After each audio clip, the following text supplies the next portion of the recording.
You think it's scary to swim in the ocean at night, with the waves crashing and the moonlight on the surface. Just be thankful you didn't follow that water straight down, because a few miles under your feet, the ocean turns into something else entirely. Up here, it's beach walks, glowing plankton, and maybe a jellyfish sting if you're unlucky. Down there, it's absolute blackness. No moon, no stars, no sunlight ever. The pressure climbs until it could crumple a submarine hull like a soda can, and the water hangs at near freezing, heavy, and still. Welcome to the Midnight Zone. The fancy name is the Bath-I Pelagic Zone, starting around 1,000 meters and dropping to about 4,000. That's deeper than Mount Everest is tall, flipped upside down and drowned. At that depth, the weight of the ocean can press with more than 400 times the pressure you feel at sea level. Your lungs, your bones, your phone, gone. The creatures here are built from the ground up to survive a world that would turn you into a very brief science experiment. And the weirdest part? It feels more alien than outer space. At least space has stars. Here, there is no natural light at all. So the animals cheat. Up to 90% of them are believed to make their own glow. Tiny chemical lanterns burning blue and green in the dark. In the Midnight Zone, light isn't just for seeing. It's bait. It's camouflage. It's a trap. Picture it. Forgotten fish with jelly-soft bones so they don't snap under the pressure.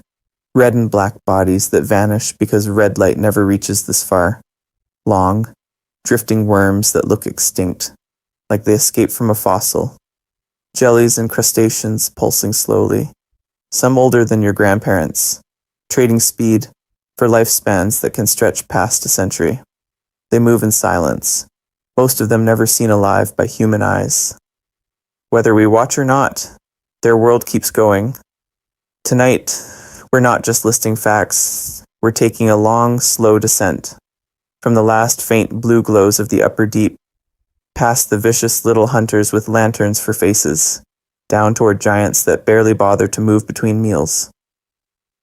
Think of it as a dangerous bedtime story from the bottom of the world, dramatic enough to give you chills, calm enough to let you drift off while the monsters swim past. Oh boy. And as if it couldn't get any worse than this, the deeper we go, the stranger it gets. We'll move layer by layer, from delicate, glassy jellies to fish with needle teeth, to hunters so perfectly adapted that you wouldn't want to come across them even in a reinforced sub. Somewhere near the end waits an ultimate creature of the Midnight Zone, one that makes everything before it look almost gentle. Luckily for us, you only have to meet him in your dreams. So take a breath. Hold on to that last bit of moonlight. Our descent begins with the first flicker of blue in the dark. Our descent begins with the first flicker of blue in the dark, and then that blue starts to die. You think it's scary to swim out where your feet can't touch the bottom? That's nothing. Most humans never go deeper than a diving board and a brave cannonball, while beneath you is a stacked skyscraper of water, taller than Mount Everest flipped upside down. At the top is the sunlit zone, roughly the first 200 meters. This is beach brochure ocean. Bright, colorful, warm enough that your toes don't complain. Coral reefs, dolphins, sea turtles. All the friendly mascots live up here. Red, yellow, orange. Every color still exists because sunlight blasts straight in. Drop past that, and you hit the twilight zone from about 200 to 1,000 meters. The light fades to a permanent sunset. Blues and greens hang on. Reds vanish first, like someone slowly deleting colors from reality. It gets colder, quieter, and we start to leave behind the familiar cast. You might still see big predators like swordfish diving to hunt, but they're just visitors. They don't stay. Then, as if it couldn't get any worse than this, the last trace of sunlight disappears. Welcome to the Midnight Zone, roughly 1,000 to 4,000 meters down, a realm where noon and midnight look exactly the same, pitch black. The pressure here can be more than 400 times what you feel at the surface. Imagine an elephant standing on your thumbnail. Now keep adding elephants. That's the kind of a squeeze every creature down here shrugs off like it's nothing. Meanwhile, commercial jets are cruising 35,000 feet above the waves, and we're sinking just as far below them. You're closer to astronauts in the sky than you are to the animals drifting under your own boat.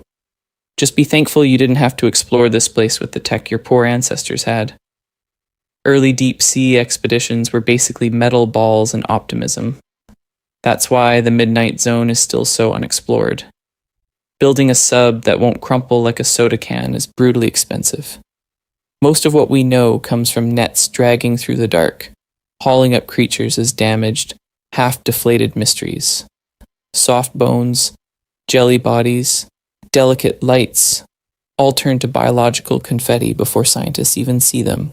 So a lot of residents down here are what you could call forgotten creatures. They're not extinct. They're just almost impossible to film alive.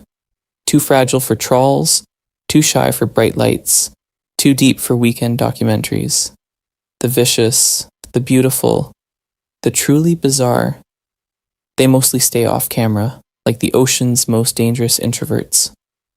Tonight, you're getting the secret tour, because the first hunters we're about to meet don't just survive the dark, they weaponize it. The next faces you'll see use living lights as lures, traps, and camouflage. And in the Midnight Zone, one wrong flicker can turn you from predator into prey. Light as a weapon, bioluminescence in the Midnight Zone. Down here, the dark isn't empty, it's loaded.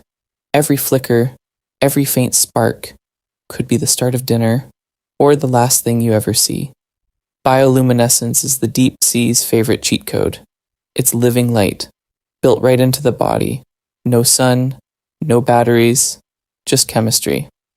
Tiny molecules react inside special organs, bacteria-filled pockets, or glowing cells. And out comes cold light that doesn't burn, doesn't waste energy, and works perfectly in crushing black water. You think it's scary walking through your house at night? Down here, the hallway glows back, and it's not rare, it's the rule. In the open deep sea, up to 90% of animals are believed to use some kind of bioluminescence. That means the Midnight Zone isn't truly dark at all. It's more like a city with the lights turned way down, full of hidden signs, silent alarms, and secret billboards only the locals can read. They use it for almost everything. Some predators dangle glowing lures in front of their mouths, like tiny fishing rods, tricking curious prey into swimming straight into the trap. Others fire off sudden flashes, a deep sea jump scare, to stun or confuse something dangerous long enough to escape. There are even animals that light up their own bellies to erase their shadows from below, a trick called counter-illumination. To anything looking up, they vanish into the faint glow from the surface. Stealth mode. Engaged. And then there are the private messages. Many deep-sea animals flash in patterns only their own species understands, sending out pulses of blue that say, "I'm here, I'm ready," or "back off." It's like a nightclub where the only language is light. Luckily for us, we're not invited. Most of these signals are blue or green, and there's a reason. Blue light travels farthest through seawater. So if you want to be seen in the deepest dark, blue is your best bet. Green isn't far behind. Red. Red barely makes it past the shallow zones. Down here, red light dies young, so a lot of Midnight Zone animals simply stop bothering with red. Some can't even see it anymore. Many turn their bodies red or black so they vanish completely, wrapped in an invisible cloak. Just be thankful you didn't evolve as a tiny snack swimming through that kind of magic trick.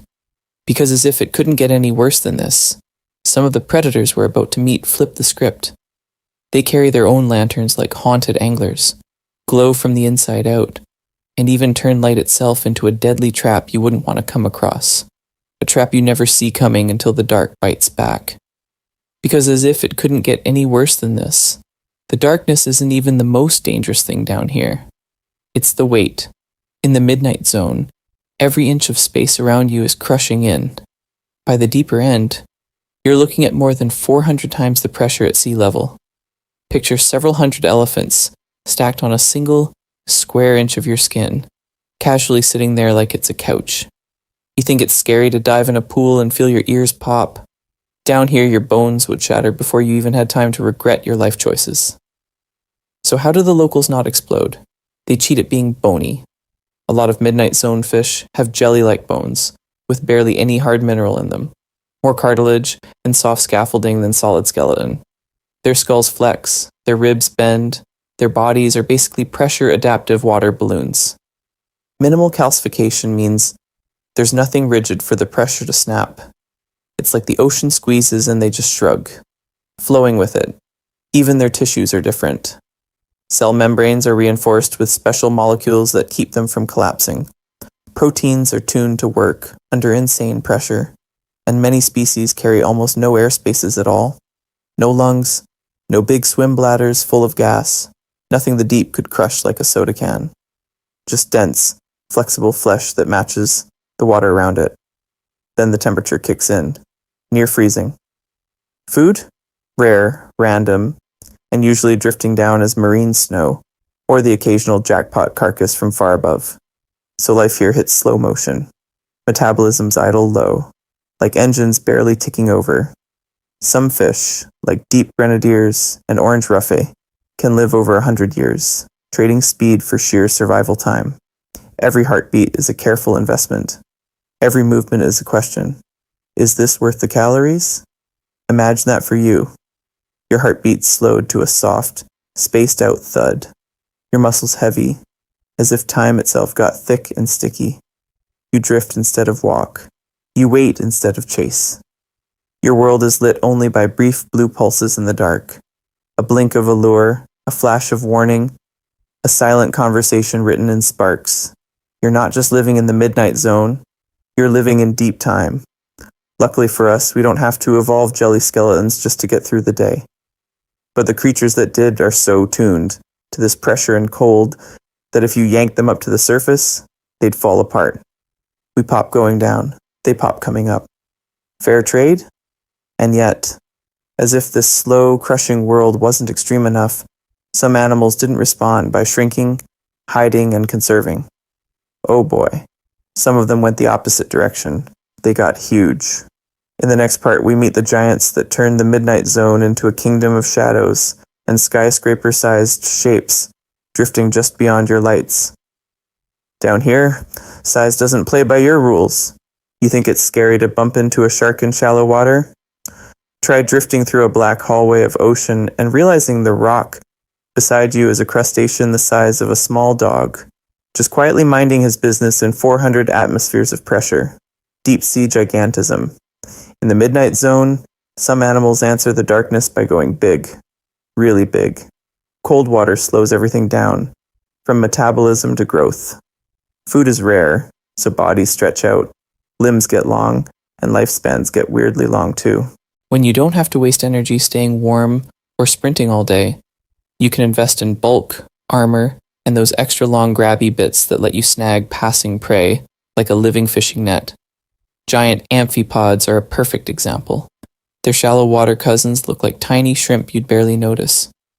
Down here, they can grow longer than your forearm, ghost white and glassy-eyed, pulsing through the dark in slow motion. Imagine a shrimp that big, drifting past your faceplate, antennas sweeping like cables, casually cleaning up the ocean's leftovers. Then there are the isopods. Think of the pill bugs you used to poke as a kid. Now scale that up until the little roach is the size of a football and weighs as much as a house cat. Giant isopods crawl along the seafloor like armored cleaning crews, shuffling between whale bones and fish carcasses, tucking in for a 100-year midnight snack. You wouldn't want to come across one in your bedroom, but down here he's just the janitor. Just be thankful you didn't have to share a shipwreck with a swarm of those things. They're basically deep-sea roaches with built-in plate armor and way too many legs. But as if it couldn't get any worse than this, the ocean doesn't just go supersized. It also goes microscopic and sneaky. Some creatures do the exact opposite and shrink down to tiny, ultra-efficient ghosts. Their bodies turn transparent, their bones go soft, and their limbs become thin glass threads, saving every possible drop of energy. There are worms as thin as a sewing thread that can stretch for meters, vanishing into the water if you blink. Little crustaceans with bodies so clear, you can watch their last meal drifting through them like a slow comet. Larval fish that look like floating shards of ice, all eyes and spines, barely there until they flicker in your lights. Luckily for us, most of these giants and mini-ghosts don't care about humans. They're too busy surviving the crushing dark. But before we bring out the big-name monsters of the deep, we're going to do something a little different. Oh boy. We're taking a quick detour to honor a few forgotten faces that didn't make the main countdown, yet absolutely deserve a starring role in your next nightmare. Honorable nightmares. You think it's scary to walk past a dark swimming pool at night? Just be thankful you didn't grow up next to the midnight zone. Before we slow things down and give each monster its own little horror movie, we've got a rapid-fire round of deep-sea oddities that are too weird to ignore and too quick to stay long. These are our honorable mentions, the forgotten creatures that drift through the black like rejected designs from a sci-fi movie. The kind you wouldn't want to come across even in a dream. They're not getting full episodes tonight, but they're absolutely auditioning for future starring roles in your subconscious. First up, the giant amphipod. Picture a normal shrimp, harmless, bite-sized, something you'd see on a cocktail platter. Now stretch it, and keep stretching. Some of these deep-sea amphipods can reach nearly a foot long, 10 times the size of their shallow water cousins, like somebody hit zoom and never stopped. Their bodies are pale and almost translucent, with armor plates you can see right through, as if a ghost decided to cosplay as a crustacean. They live miles down, where pressure would crush you flat, and they swarm around sinking carcasses, dead whales, fallen fish, anything unlucky enough to drift into the abyss. Down there, they're the ghostly cleanup crew, stripping bodies in the dark, legs clicking, eyes staring at a world with no sunrise. You think it's scary hearing something rustle in your trash cans at night? Imagine the trash cans being a decaying whale, and the raccoons being giant see-through shrimp. As if it couldn't get any worse than this, let's talk about something even stranger. Living chandeliers, siphonophores. These aren't single animals, they're colonies. Hundreds or thousands of tiny bodies fused into one drifting horror. Some of them can stretch longer than a blue whale, delicate glowing chains that trail through the water like haunted necklaces. Segments along the body handle different jobs. Some sting, some eat, some just help it float, like an underwater assembly line built for trapping prey. When they light up, they look like neon cursive scribbled across the dark, a sign that says, "Come closer," to anything foolish enough to swim by. Luckily for us, you are never going to bump into one of these during a casual beach day. To meet any of these honorable nightmares in person, you'd need to buy a ticket on a very, very expensive elevator to the bottom of the ocean. No snorkel, no scuba tank, just a metal tube, a tiny window, and a lot of bad decisions. So that was the speed dating round with the abyss. Now we're going to slow everything way down, one creature at a time. Each one stranger, more vicious looking, and more dangerous to anything that crosses its path than the last. Oh boy, ready to really sink into the dark? Then we kill the elevator music. Outside the viewport, the last scraps of blue are already leaking away. Up here, you still get this bruised twilight glow, like the ocean can't decide if it's day or night. But as we sink, the colors start to tap out. Red goes first. Every red scale, every drop of blood, just vanishes. Anything scarlet might as well be extinct, because down here, red light doesn't even exist. Keep watching. Orange fades next, then yellow. Greens get swallowed. The world squeezes itself into one last, stubborn shade of deep blue, like the planet is exhaling its final breath of daylight. And then, nothing. No sky, no surface, just a wall of black so complete you think it's solid. Inside the sub, it's the opposite. The cabin is dim, hushed, almost sleepy, but the instruments glow like a tiny city at midnight. Soft green depth readouts, slow, blinking red status lights, a sonar line sweeping in circles, painting ghosts on the screen. You're in a metal seed, dropping into a planet that doesn't know you exist. You think it's scary to walk through your house with the lights off? Try this. Outside that glass, there is no letting your eyes adjust. Human vision retires from the job. Out there, if something swims right up to the window and doesn't make its own light, you'll never know it was inches from your face. Luckily for us, a lot of things down here do make their own light. At first you see nothing.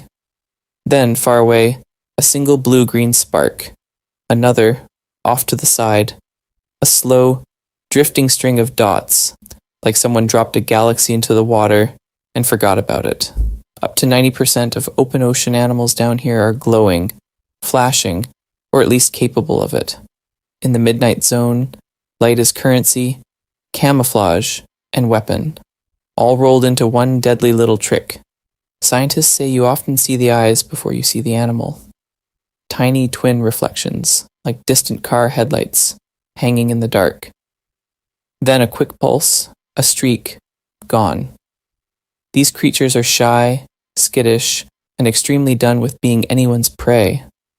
The cameras catch a flash, a hint of a fin. Teeth like sewing needles, and then empty water again. As if it couldn't get any worse than this, half the time, you're reviewing footage, frame by frame, just to prove something was there. From this depth on, everything we meet is built for permanent night. Soft, jelly-like bones so the pressure doesn't crush them. Huge eyes or no eyes at all. Bodies painted black or blood red to disappear. Some of them look like props from a low-budget horror movie that got rejected for being too vicious. And the first of these forgotten monsters? He didn't just grow big teeth.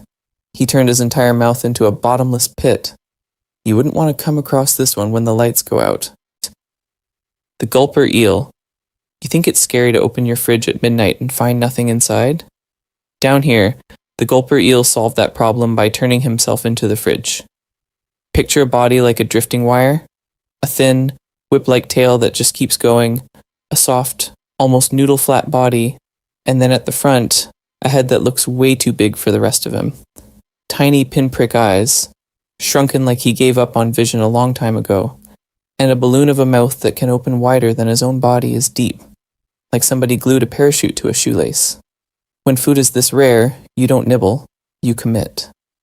The gulper eel lives in a world where a good meal might show up once in days or weeks, so he built his entire skull around one idea. If it swims close, swallow all of it.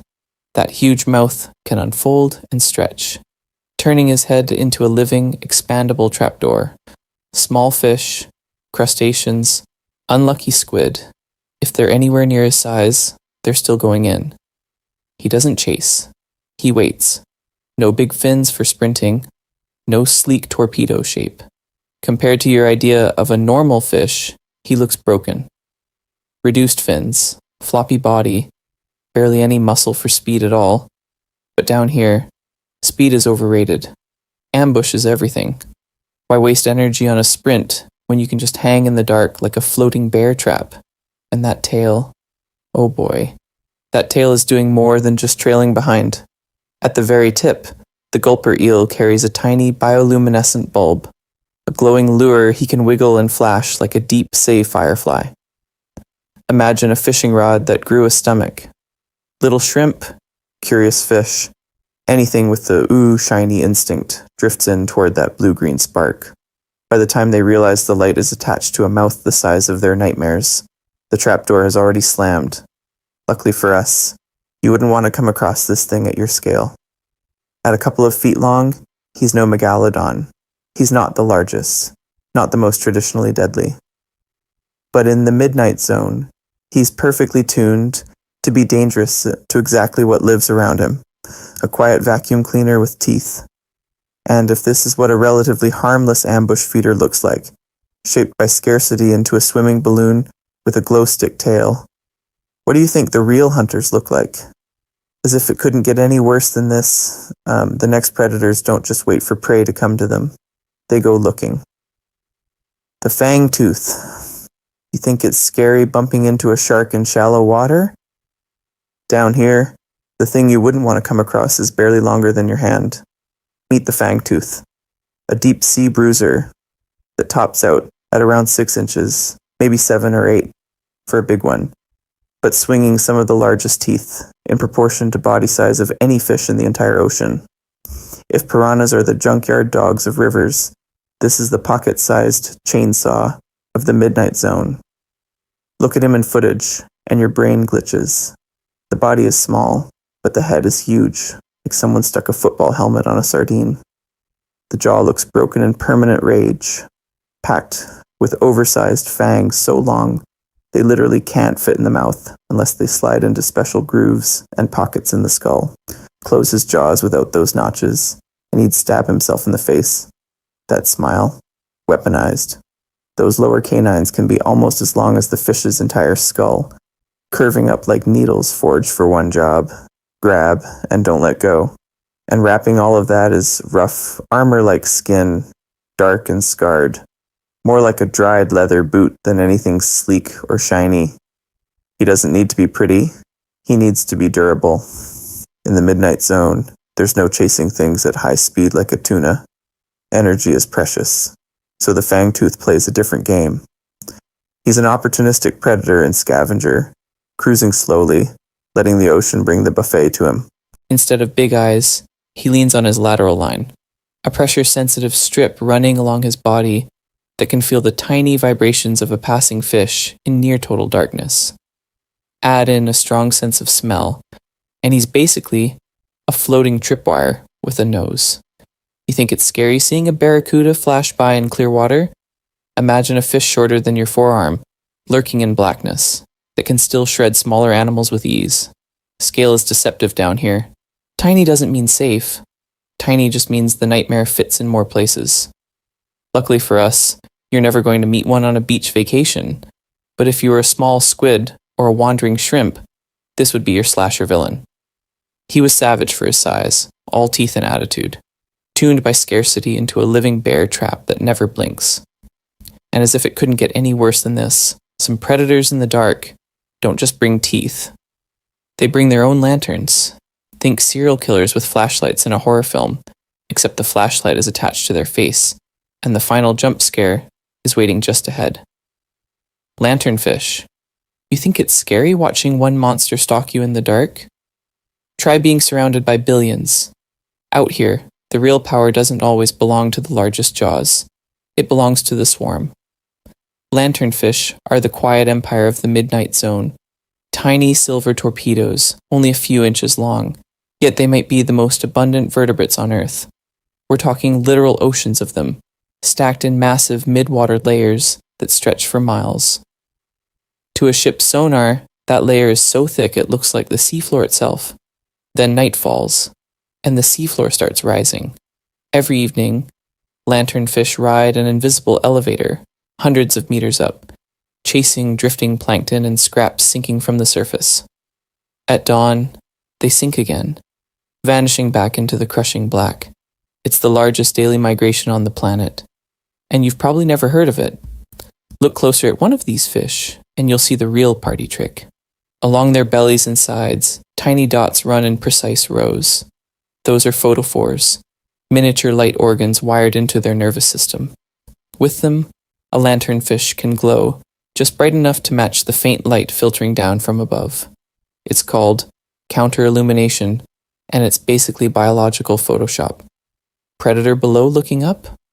Without that glow, you'd see a dark little silhouette against the faint surface shimmer.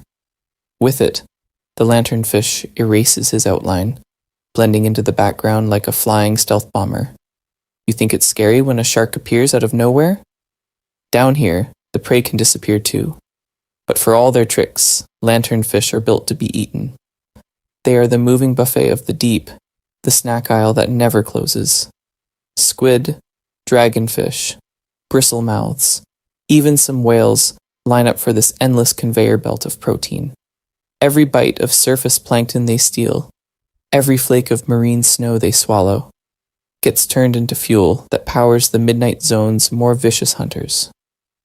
From a distance, it doesn't look dangerous at all. Imagine turning off every light in the world, then seeing a faint, drifting galaxy appear below you. Millions of tiny blue-white sparks, rising at night, like a slow-motion firework, then sinking by day, like a living tide. The whole water column breathes in and out, glowing, fading, glowing again. It feels peaceful, hypnotic, almost safe. Just be thankful you didn't follow them too far down. Because beneath that soft, drifting Milky Way of fish, something is watching the swarm. Something that doesn't care about camouflage, only about opening its mouth as wide as your car. And as if it couldn't get any worse than this, the next shadow waiting below doesn't bother with tiny lanterns. It is the darkness. Dragonfish. You think it's scary staring into that endless black and knowing something huge might be down there. Try meeting a predator that carries its own invisible headlights. Dragonfish look like something a horror artist doodled at 3 a.m. Long, slender, almost eel-like bodies, skin so dark it swallows what little light exists, and a head that's basically all jaw. Those jaws hinge open into a nightmare, lined with needle-like transparent teeth that curve inward so prey goes in and does not come back out. Hanging from the chin, there's a long, barbel-like whisker, tipped with a glowing lure like an anglerfish decided to grow a fishing rod out of its face. But the real plot twist isn't the lure. It's the color of the light. Most of the midnight zone glows in shades of blue and green. That's the wavelength that travels farthest in water, so almost everything down here that makes light makes it blue. Dragonfish looked at that rule and said, "Nah." Some species evolve tiny organs under their eyes that shine dim red beams, little biological headlights, and they also evolved special pigments in their retinas so they can actually see that red. Here's the deadly trick. Almost nothing else down here can. To a shrimp or small fish drifting in the dark, red might as well not exist. Their eyes are tuned to blue flashes, not to a color that never reaches this depth from the surface. So when a dragonfish cruises by with its red lamps on, it's like a sniper using night vision goggles. It can scan the water column, silently picking out silhouettes of prey that think they're perfectly hidden. Then he strikes. One moment, you're a little fish minding your business. The next, you're outlined in invisible light. The dragonfish folds its body like a spring and lunges, jaws unhinging, those glassy fangs snapping shut around you. No warning shimmer, no obvious glow, just a sudden mechanical chomp in the dark. You wouldn't want to come across that smile, even in a nightmare. Earlier, we talked about bioluminescence as a kind of drifting galaxy, soft blue specks blinking like stars. Dragonfish are what happens when that galaxy weaponizes itself. This is light as a stealth weapon, turning the darkness into a one-way mirror. Everyone else is blind. The dragonfish is watching everything. Luckily for us, it's only a few inches to maybe a foot long. If this design ever scaled up to shark size, oh boy, your poor ancestors would have had a whole new ocean monster to worry about. And as if it couldn't get any worse than this, not every hunter down here bothers with speed, teeth, or even looking alive. Some of the most vicious traps in the Midnight Zone win by doing absolutely nothing, and by pretending they're already dead. The stoplight, loose jaw. You think it's scary to see a shark's mouth coming at you? Try a face that's basically just a floating skull with a hinge. Meet the stoplight loose jaw, a fish that looks like its head is halfway to being extinct already. In the Midnight Zone, where bones go soft and bodies get weird, this thing takes weaponized anatomy to a whole new level. Its lower jaw is barely attached, hanging off the skull by a thin, almost dainty hinge. There's so little connective tissue that when it opens up, the whole mouth flares into a huge gaping trap with almost no resistance at all. Imagine a skull gliding through black water, jaw hanging open like a broken mask. No cheeks, hardly any skin, just a bony frame, teeth, and darkness behind it. You wouldn't want to come across that drifting toward you, silent, with the rest of the body trailing behind like an afterthought. It looks fragile, but that's the point. There's almost nothing there for the water to push against. Because in the deep, drag is deadly. If your jaws are thick and heavy, every bite is like trying to swing a door through honey. The loose jaw dodges that problem by going ultra lightweight. That skeletal lower jaw can snap shut incredibly fast, because it's not fighting the water. It just slices through it. 1 second the mouth is a wide open pit. The next it's clamped around some unlucky prey that never even saw it coming. And speaking of seeing, the loose jaw cheats there too. Under each eye, it carries its own headlights, little bioluminescent organs that shine in different colors, like a built-in traffic signal, greenish beams for general scanning, and then the really nasty trick, a rare red spotlight. Down here, red light barely exists. Most deep-sea animals can't even detect it. So when the loose jaw turns on those red beams, it's basically using night vision goggles in a world where everyone else is blind. To its prey, the water is still pitch black. To the loose jaw, the scene lights up in secret. It can calmly track silhouettes, line up the shot, and then that hinged skull whips shut. No warning, no flash. Just be thankful you didn't grow up as a little fish in that neighborhood. Luckily for us, this vicious skull lantern stays far below any place you'll ever swim. And as if it couldn't get any worse than this, we're about to leave the toothy assassins behind for something that looks like a tiny underwater vampire, but hunts more like a drifting, ghostly umbrella. Vampire squid. You think it's scary to hear tiny underwater vampire when you're already this deep? Your brain instantly jumps to fangs, capes, and something that wants to turn you into a midnight snack. Then you meet the vampire squid, and he's basically the Chilgoth kid of the deep. This is a small cephalopod, usually less than a foot long, floating in the midnight zone like a living piece of night. Its skin ranges from dark red to almost jet black, the exact colors that disappear first in deep water. Add in those huge blue eyes, some of the largest in proportion to body size of any animal, and you get a face you wouldn't want to come across in a horror movie poster. Between each of its 8 arms, there's webbing that stretches out into a full cloak. When it spreads that membrane, it looks like a bat, an umbrella, and a Halloween costume all fused into one drifting shape. From above, it's just a shadow with eyes. From below, it's like a tiny eclipse. With a name like Vampire Squid from Hell, you'd expect it to be one of the most deadly hunters down here. Just be thankful you didn't have to name this thing, because whoever did clearly wanted drama. Despite the branding, it doesn't suck blood.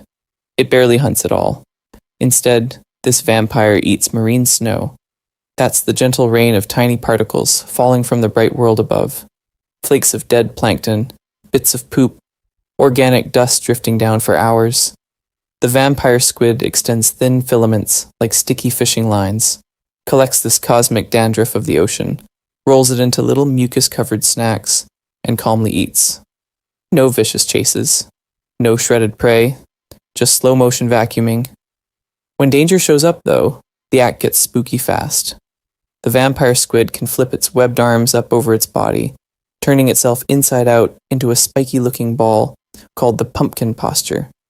Those soft little arm spines suddenly look like thorns, and the cloak becomes a shield. At the same time, the tips of its arms and patches on its body can glow with bioluminescent light, strobing in the dark to confuse anything trying to grab it.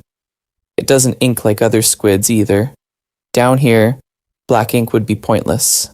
Instead, it releases a cloud of glowing blue mucus, a ghostly flashbang that hangs in the water while the squid quietly drifts away. All of this fits a low-energy lifestyle. In the midnight zone, food is rare and moving fast is expensive. The vampire squid has a slow metabolism, weak muscles, and a body built to hover. It can hang almost motionless for long stretches, pulsing its fins just enough to stay afloat, like a lantern on a nearly dead battery that somehow never goes out. Luckily for us, this is one vampire that wants nothing to do with you. But as gentle as this little cloak wearer is, there are other cephalopods deeper down, stranger, more alien, that we've barely seen alive. And they're about to make even this living shadow look familiar. And you think it's scary drifting past one tiny vampire squid. Wait until the entire water column turns into a living minefield. Siphonophores. These things break the rules of what a creature even is. You're not looking at one animal. You're looking at a whole colony of tiny specialists, all fused together, acting like a single drifting super predator. Each little unit has a job. Some are built to sting, some to feed, some to pump and steer, like organs in a body that forgot where the edges are. Picture a body plan stretched out into a line. At the top, a gas float, or pulsating bells that keep the whole colony suspended. Behind that, rows of swimming bells that beat in slow, ghostly rhythm. And trailing far below, curtains of tentacles and feeding structures, dangling down through the midnight zone like a vertical city of mouths and poison. Some of these chains are long, really long. The largest siphonophores can stretch tens of meters, with estimates over 150 feet for a few record breakers, which means they can be longer than a blue whale cruising by underneath. Just be thankful you didn't grow up in an ocean where your poor ancestors had to dodge that kind of living tripwire on the daily. They don't chase, they don't roar, they just drift. That's the vicious part. A siphonophore hangs there in the black water, nearly invisible, letting the currents do the work. Anything unlucky enough to brush against those tentacles, tiny fish, shrimp, even other jellies, gets hit with batteries of stinging cells. Nerve systems crash, muscles lock up, and the colony calmly reels the paralyzed prey inward, along conveyor belts of tissue. To a passing lanternfish, it's like swimming through an empty hallway. To the siphonophore, it's a grocery run, efficient, silent, deadly. From a distance, some of them glow. Not bright, not like a spotlight, but a soft, eerie bioluminescent shimmer, blues and greens pulsing along those curtains. Imagine a chandelier made of glass threads, hanging in endless black, each bead of light a loaded harpoon. Beautiful? Absolutely. You wouldn't want to come across it if you were bite-sized. And as if it couldn't get any worse than this, some colonias can even control their light, rippling signals down the line, maybe to startle attackers, maybe to lure in curious shapes. It's like the ocean built a neon "open for business" sign and forgot to tell the menu that it was on it. Luckily for us, all of this is happening far below your swim zone, but below these drifting traps, deeper still, the water finally hits rock, and down on that hidden seafloor, in the beam of a sub's light, creatures rise from the sediment that look less like animals and more like fossils that never got the memo they were supposed to stay extinct. Down here, the ocean finally stops falling and starts settling. You think it's scary drifting through endless black water? Try standing on the bottom of it. The seafloor in the midnight zone isn't some jagged cartoon trench. It's a vast, almost eerily polite landscape. Flat or gently rolling plains of fine, powdery sediment, like gray talcum dust that's been sifting down for millions of years. Every slow current leaves faint ripples. Scattered rocks sit half-buried like forgotten tombstones. And every so often, the camera catches something that really breaks the calm. The pale outline of a carcass from far above, lying where gravity finally gave up. Food here doesn't grow. It falls. Tiny flakes of dead plankton, poop, mucus, and shattered jellyfish drift down constantly. This lazy blizzard scientists call marine snow. It sounds cute. It's not. It's the only regular paycheck most of these animals ever get. Layer by layer, it feeds armies of bacteria, worms, and crustaceans that shovel it in grain by grain. Then, once in a rare while, the deep hits the jackpot. A whale dies up in the bright world, sinks for hours, and slams into the plain. A whale fall. One skeleton can feed scavengers for decades, turning a patch of lifeless mud into a roaring, silent city of hagfish, sleeper sharks, bone-eating worms, and crabs. Just be thankful you didn't have to smell that party. Because the ground is stable, the cast of characters changes. We trade drifting jellies for bottom dwellers that crawl, burrow, or just sit and wait. Flatfish lie pressed into the sediment, only their eyes sticking out like periscopes. Eel-like fish snake along in slow motion, tasting the water for the faintest hint of something dead. Long, thread-like worms build tiny tubes and sift the snow like patient gold miners. Crustaceans, amphipods, isopods, shrimp tiptoe across the mud on spidery legs, ready to pounce on any scrap that lands within reach. Everything moves like it's paying by the second. Energy is precious, so nobody sprints unless it's absolutely worth it. A fish can look half asleep for hours, hovering motionless, and then explode into life when a single flake of meat drifts past. A crab may not budge all night, then suddenly lunge 3 inches and win the lottery. Down here, 3 inches is a bold life choice. It's quiet too. No crashing waves, no reef crackle, just the soft rain of particles and the slow, deliberate scuff of legs in mud. Oh boy, you wouldn't want to come across this place thinking it was empty. The stillness is a trick. The plain is loaded with ambushes. Up to now, we've been hanging out with fishy silhouettes and soft-bodied drifters, the classic deep-sea spooks. As if it couldn't get any worse than this, the next wave of residents looks less like fish and more like armored bugs from a rejected sci-fi script. Stay with us, because we're about to meet the Midnight Zone's cleanup crew, the hard-shelled, many-legged recyclers that rule the rubble. Giant isopods. You think it's scary to see a little pill bug in your bathroom at night? Shrink yourself down to the Midnight Zone, and that harmless roly-poly just got promoted to dinner plate size. Giant isopods are exactly what they sound like. Overgrown, deep-sea cousins of the pill bugs you flick off the sidewalk. Same basic blueprint, totally different scale. Out in the dark, some of them stretch past 30 centimeters long, armored from head to tail, their shells a cold, ghostly pale. It's like someone took a backyard bug, hit copy-paste, and then dragged the size slider way too far. Picture this. You're drifting just above the seafloor, and below you, the mud is cracked like old leather. Across that cracked plain, a single giant isopod trundles along. Its many legs move in a slow, synchronized ripple, like a tiny tank on too many treads. The antennae sweep the water in front of it, probing, tasting, searching for one thing. The faint chemical scent of something dead. That's its job. Cleanup crew. These are slow-moving scavengers, built for patience, not speed.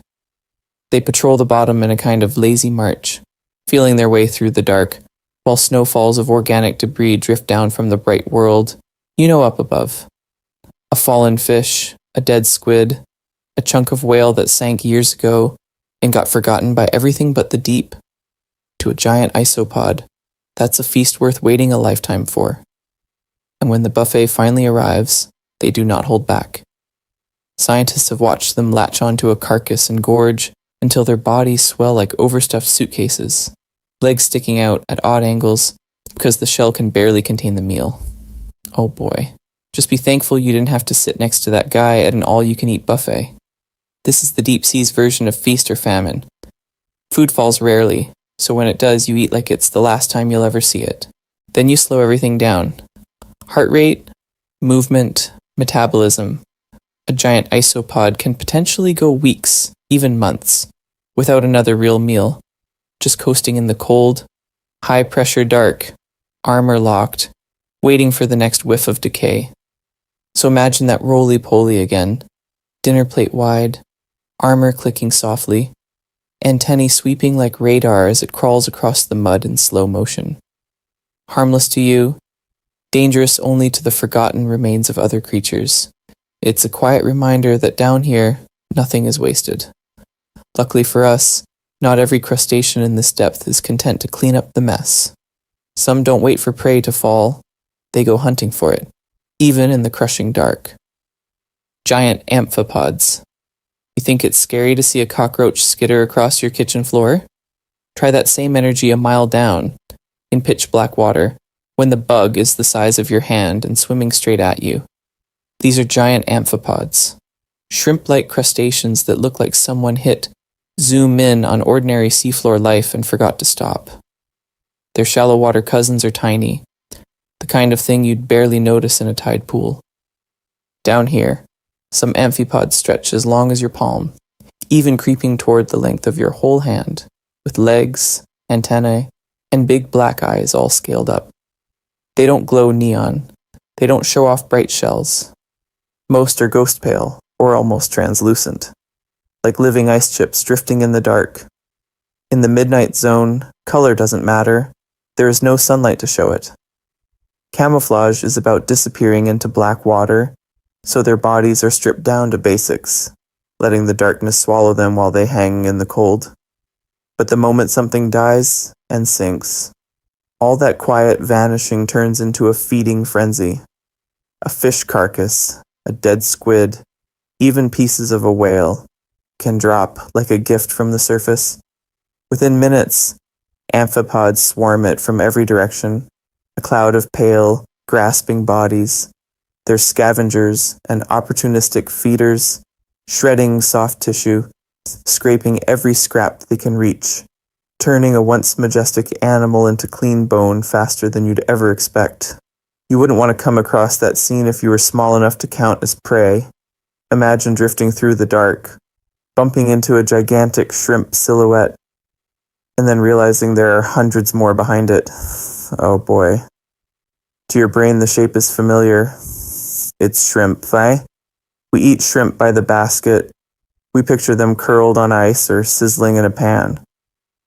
But scaling one up to hand length is like meeting a house-sized ant. Same basic design, totally different vibe. Those jointed legs look stronger, the antennae sweep wider, the mouth parts churn with a kind of slow, patient menace. Just be thankful you didn't grow up in a world where these things walked on land. Luckily for us, they stay deep, quietly cleaning the ocean's graveyard. They're not dangerous to you, and they're not extinct. But they hint at a rule the Midnight Zone loves. Take something small, stretch it, and see what survives. And as if it couldn't get any worse than this scaled-up shrimp, the next creature's waiting in the dark. Don't just bend your sense of size. They're so delicate and strange, they barely look like animals at all. More like living glass, or drifting thoughts the ocean forgot to finish. So after that stretched out shrimp nightmare, the ocean changes tactics on you. It stops throwing giants at your face and starts whispering with glass. Out of the dark, a thread appears. Not a fish, not a jelly, just a clear, drifting line, pulsing so faintly, you almost doubt it's alive. This is a transparent worm, one of the many deep-sea worms that ditched color altogether. No scales, no armor. Just a glassy tube with organs floating inside like tiny lanterns in a hallway. You think it's scary to see teeth and claws? Try staring at something where you can see the stomach working, the gut slowly folding a meal that fell from miles above. Some of these worms hang in midwater, bodies stretched thin, trailing delicate filaments that snag passing prey. Others burrow in the soft, seafloor mud, only a clear head poking out, waiting. You wouldn't want to come across them if you were a drifting plankton speck. Then you hit the deep-sea holothurians, sea cucumbers. The name sounds like a salad bar, but these things are living sculptures. On reefs, their cousins crawl around like sleepy sausages. Down here, some have gone full fever dream. Their bodies are translucent, almost gelatin, with little internal organs glowing faintly inside, like someone left the lights on in a glass apartment. Some of them don't even bother crawling. They swim. Imagine a sea cucumber with wing-like fins, flapping slowly through the black water, its body a clear balloon, its insides hanging like a mobile. Others inflate into balloon-like sacs for buoyancy, drifting above the bottom, long trailing filaments combing the mud for anything edible. One wrong move, and those threads wrap around a flake of dead plankton, a bit of marine snow, and reel it back to that see-through gut. Why go transparent in a place that's already dark? Out here, any scrap of light matters. Even the faint blue glows of bioluminescence can outline a body. Lose the pigment, lose the outline. You blend into the black. And there's a bonus. No pigment means no energy wasted making color you don't need. In a world where meals can be weeks apart, every molecule saved is a victory. Luckily for us, these creatures aren't dangerous to humans. They're fragile, slow, almost polite, but they're still a little uncanny. Like the ocean is sketching ideas in glass before deciding what a real animal should look like. We've now met fish with lantern jaws, cephalopods with living lures, drifting colonies that act like single beasts, and crustaceans scaled up into monsters your poor ancestors never had to see. Pattern break. Zoom out for a second. All of these strange bodies, all of these ghostly forms, are plugged into the same quiet system, a slow, invisible economy of falling food. In the next part, we're going to follow the snow, the dead things, the scraps, and watch how an entire hidden world survives on whatever the surface world forgets. Follow the snow, not the fluffy kind you'd crunch under your boots, but a slow, endless blizzard of tiny dead things drifting through black water. You think it's scary to imagine some giant predator out there?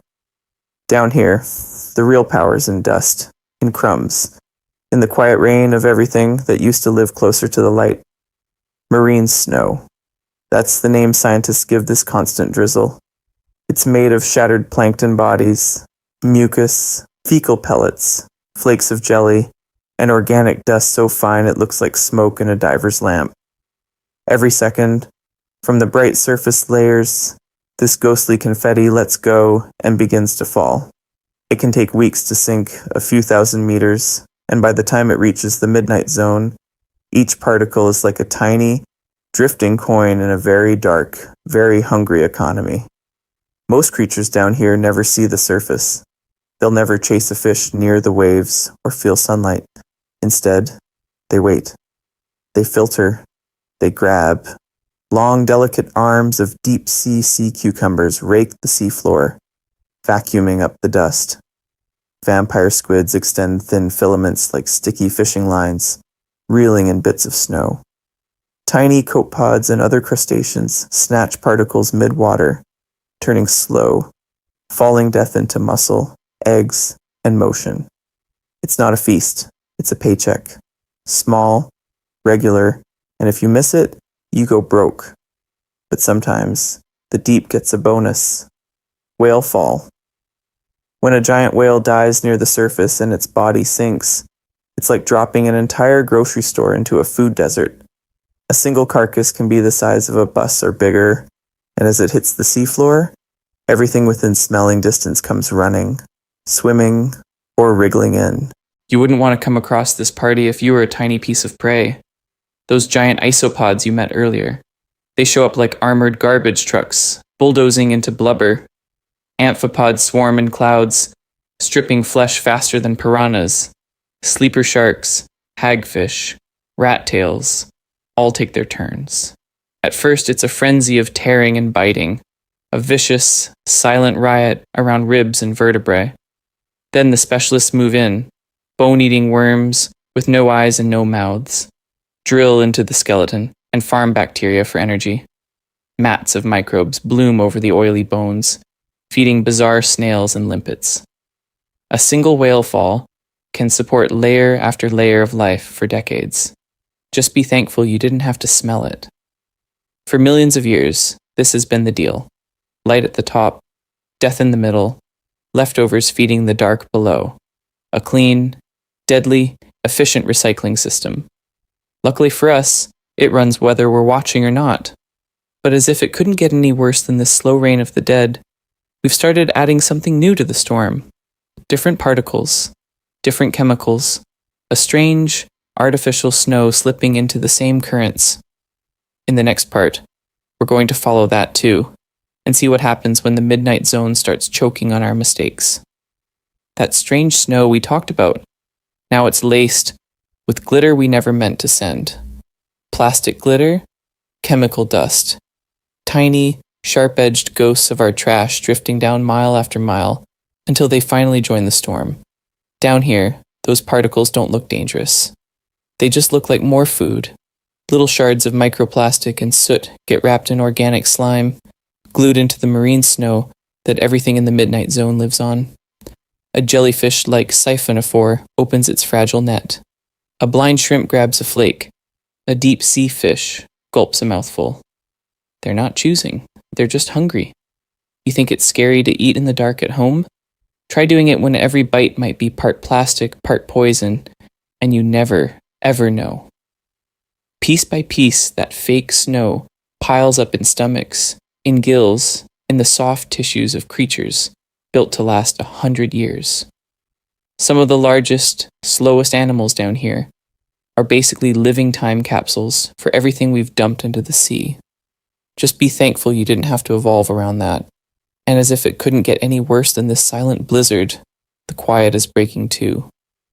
The midnight zone used to be close to absolute silence. Now listen. Far above, propellers beat the water like endless thunder.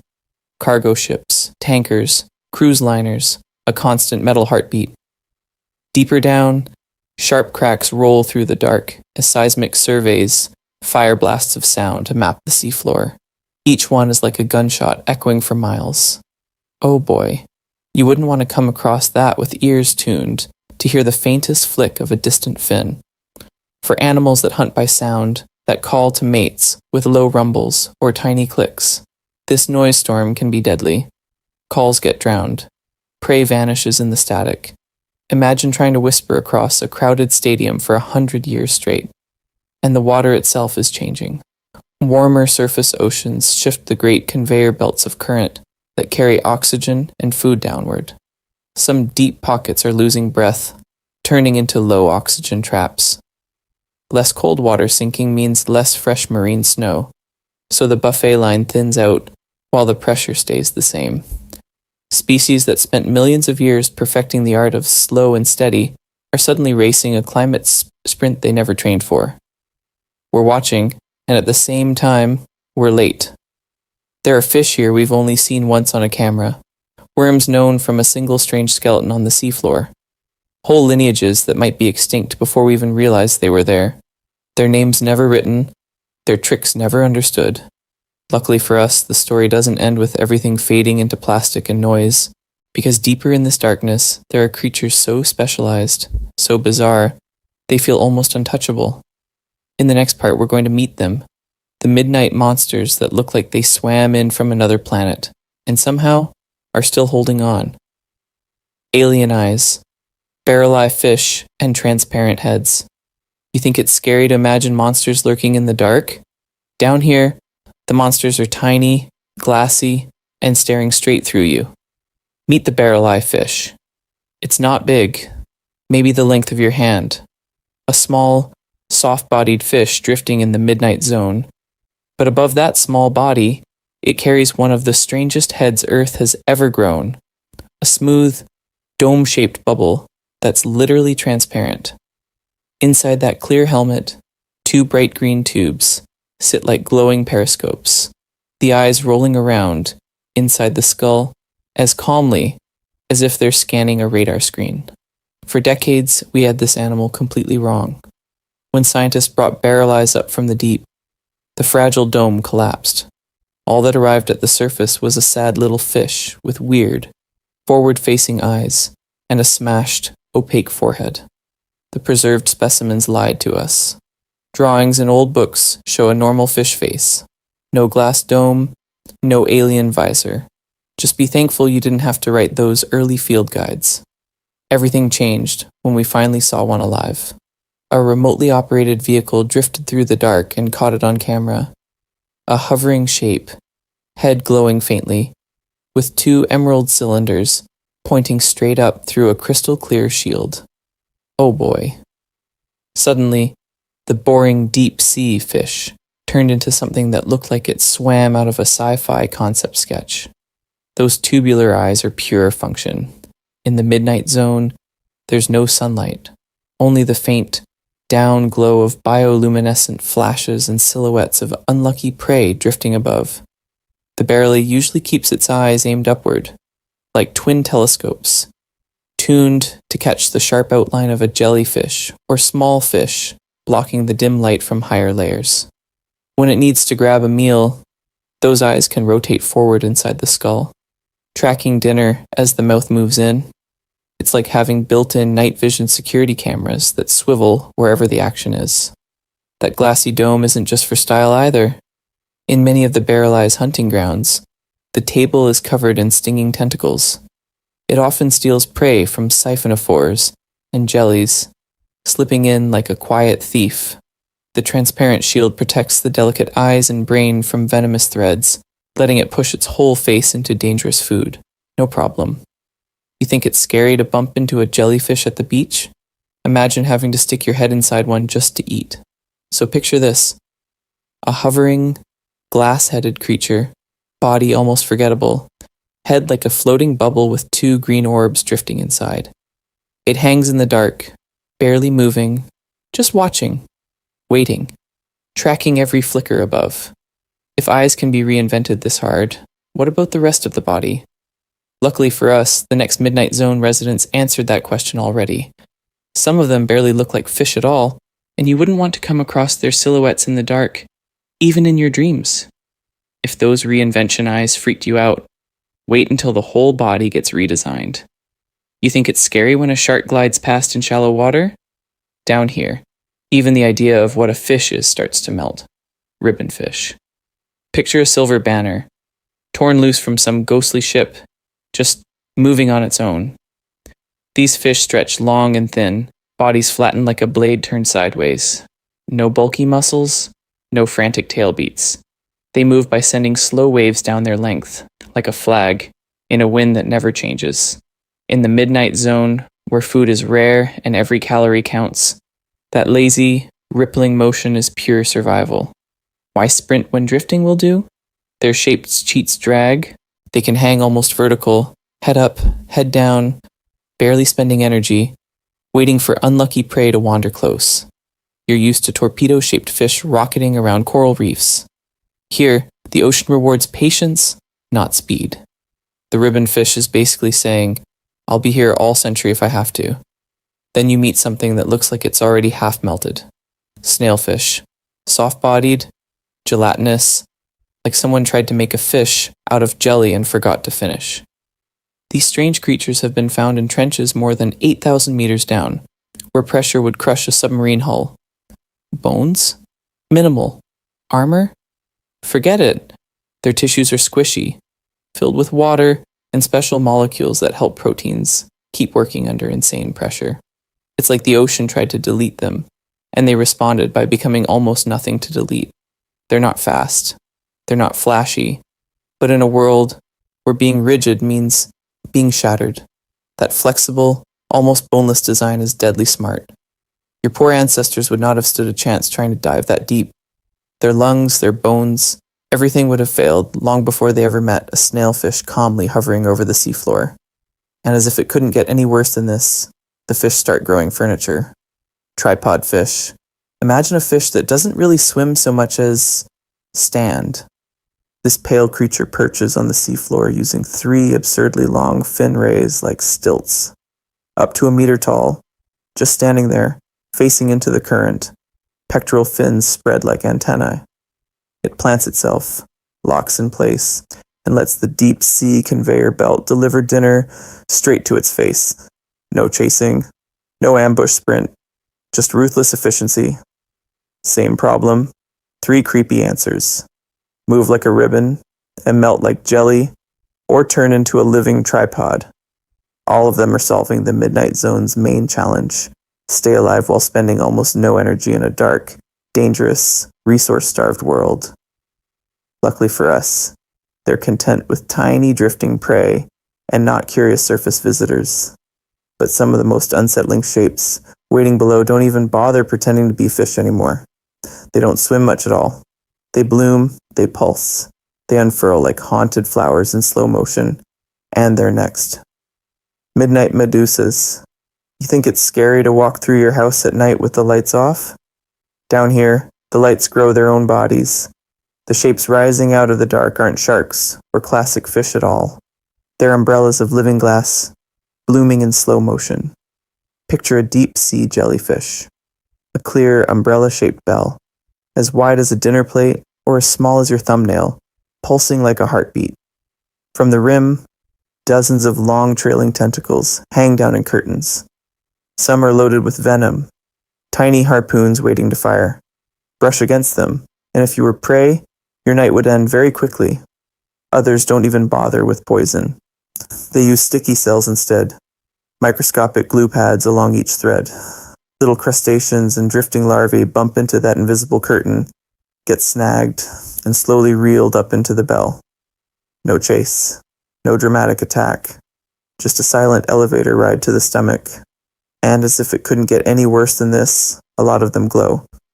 Rings of blue-green light race around the bell, Pulses drip down the tentacles like neon raindrops. Some flash once, a deadly camera burst, just long enough to startle a predator, or call in something even bigger to scare it away. You wouldn't want to come across that living strobe light if you were a nervous fish. Then the comb jellies arrive. Ctenophores. They're not true jellyfish, but they look like little transparent footballs or ghostly ribbons drifting through the water. Along their sides run rows of tiny beating cilia, like microscopic oars. When they move, those rows catch and bend any stray light into shimmering rainbows, turning the animal into a slow underwater disco ball. They don't sting. Instead, they deploy sticky tentacles that can unspool many times their body length. Each strand is coated in gluey cells that grab copepods and other small animals. One touch, and the prey is stuck like it hit cosmic flypaper. Your poor ancestors would have called it witchcraft. We just call it physics with attitude. Now mix all that with bioluminescence. In the midnight zone, light is language. A comb jelly might send rolling waves of color down its cilia like a luminous heartbeat. A jellyfish might fire off a sudden flash, a glowing smoke bomb to blind a hunter. Some species dangle bright lures beneath their bells, tiny lanterns that say, "Come closer," to anything hungry or foolish. From a distance, it looks like slow-motion fireworks in absolute darkness. Every pulse is a sentence. Every flicker is either a love letter, a warning, or a trap. Luckily for us, we're just watching from far above. And now, pause for a second. We've met hunters with needle teeth, scavengers on the seafloor, drifting medusas, and even strange colonists building living towers. Next, we're zooming out, not deeper, to ask why these shapes feel so familiar to you, and how this real abyss has been feeding our human fears and monster myths for ages. You think it's scary to see these creatures on a screen? Your brain is already doing something funny in the dark. It's turning biology into a horror movie. Look at the classic deep sea face. Needle teeth too big for the mouth. Eyes like black marbles. Skin that's see-through or jet black.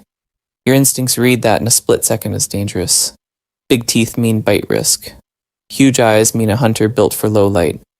A body you can almost see through? Your mind files that under wrong and sick, like something that shouldn't be alive at all. We're wired to scan for broken rules. Faces that don't match the template.